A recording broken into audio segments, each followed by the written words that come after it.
Well, if the trail of broken government promises could speak, the demolition of homes in Mathare after floods ravaged homes would be among the most vocal.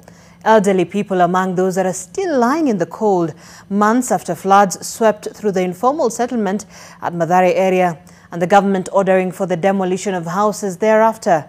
This despite President William Ruto promising in 2022 that the country would not witness demolitions again. Gina Kirori reports. Kuna mwananchi tena atahamishwa kiholela. Tutakuwa na mpango. Mwananchi kama anaondoka hapa, tunajua anaenda kukula nini, tunajua anaenda wapi.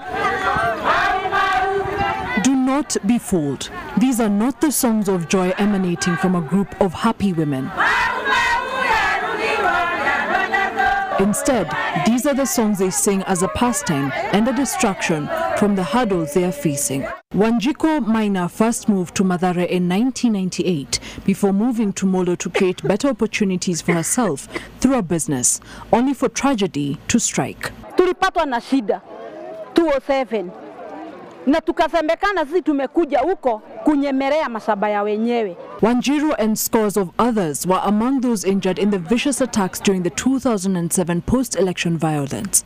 She lost her eyesight as a result and was brought to Kenyatta National Hospital for specialized treatment.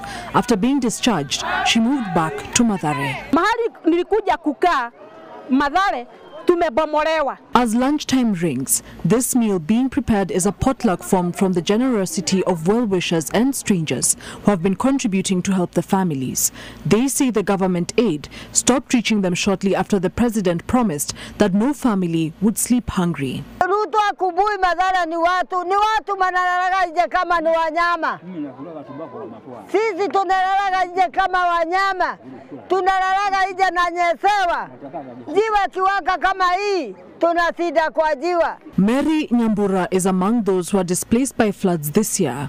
She explains how corruption robbed dozens of families of the 10,000 shillings payoff from the government, which in itself she terms a slap in the face. Kama angepeana hiyo 10,000, still ingetosha.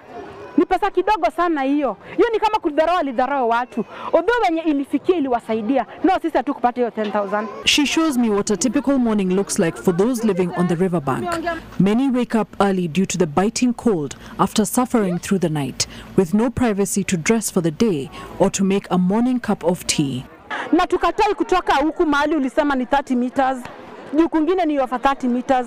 Kuja tu baba yetu utusikie.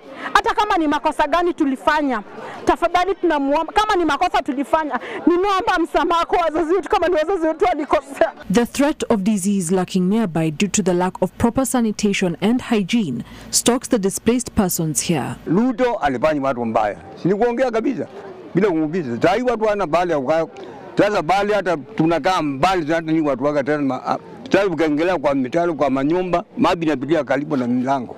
Na hiyo ni kitu mbaya sana hiyo. Na hiyo ni ugonjwa. While the faces of the elderly who are braving the effects of the floods and evictions are evident here, children are also facing a similar risk as they sleep through the harsh weather conditions with little to no shelter. Juu sisi tunalala nje. Watoto wetu nalala nje. Wasisana wetu nalala nje. In May 2024, NTV broadcast the plight of families who are lying in the cold through the night following the floods and evictions. Suffice it to say that the situation has not changed. It's hard to believe that where I am standing transforms into a homestead during the evening hours for those who are victims of the Mathare evictions following the floods. The only thing they say is more overpowering than the floods and the evictions they faced is a degraded quality of life they are forced to live thereafter. Gina Kirori, NTV, Mathare.